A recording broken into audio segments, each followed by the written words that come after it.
Well, if the philosopher's stone in your story really is, well, it's actually awareness of what nature's telling you, how can farmers start tuning in more deeply like you did? Look, I think I've probably helped a huge part of the farming population in the sense that I've written down my story as we observed this and farmers observed it, and it's all right to go and look after to what actually caused it, instead of going, well, that was interesting, or not even interesting. They just observed it and then they just carried on. And it's all right to learn, and it's all right to challenge the systems. It's all right to ask these questions. Although for a lot of time, this is the issues that came about caused by what I found out about the electricity. When I did ask all the questions and got out there and told people, I got in trouble. Yeah.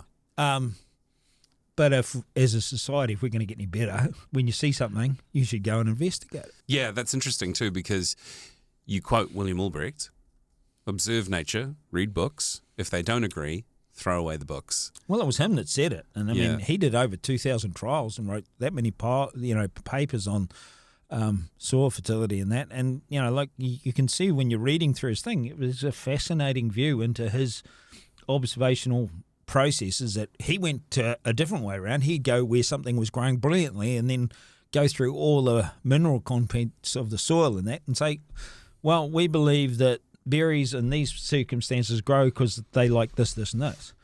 And then they bought profiles of different plants to soil types and went that way around. Yeah. Where we just started with shit. Well, his quote, if they don't agree, read books and so forth, but if they don't agree, throw away the books, whilst you're comparing that against observing nature. What does that mean for modern farmers trying to balance out science and real-world experience that they're seeing on the farm? Well, what I'm really getting to is that there is no science, really. It's product sales. And that's a deep cut. Well, I hold no. Yeah. There's no. I saw something the other day which I just saw was bloody hilarious, which was absolutely ridiculous.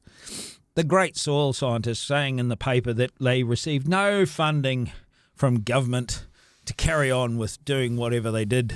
And I'm still not sure what they did, because he was the one that was throwing the shit at me and saying that I didn't know what I was doing, even though he never investigated it and hasn't done any investigation for the last 25 years. So why did the scientists need any money anyway? Who said that to you? This was old Ed Meads. Oh. Who was the expert witness for the Commerce Commission. I see. And he was ranting and raving that they don't receive any funding from government and all this sort of stuff. And right. I'm going, well, if you did some work, it might be worth giving you some, but you don't. You just you think you know everything. You don't own a farm. You don't have any money invested actually in the farm or the outcome of it. Why should we listen to you anyway? Yeah, that's a very interesting chapter which is coming up. Yeah, that's I think listeners will be riveted on that, as I was. Was there ever a moment early on where you thought, maybe I'm going mad? Maybe I should just follow the textbook, and what kept you trusting your instincts? Didn't have one. No textbook? No textbook. Yeah, well, no one had really got it right for a peat farm, at least anyway. No, and I tell you, for me growing up, it was just a continual, that's normal because that's the way we do it.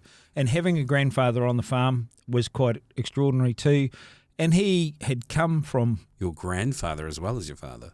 He came from Northern Ireland, and he would say things. I remember, I didn't hear Pa say it, but he said it to Dad on numerous occasions when he was putting lime on. And he'd say, put some sand on, it'll sharpen the soil. Sharpen the soil. Yeah. Now, I know exactly what he's talking about now. Right. Pa didn't understand the science or the whatever, but he had a view of, you put some sand on, you'll see a particular result. And, we didn't. We were dumb. We didn't act on that behaviour. And so there were so many things that, even though we did everything differently, nobody else was doing that stuff. You didn't have anyone to follow. So you was follow your own instincts and get on with it.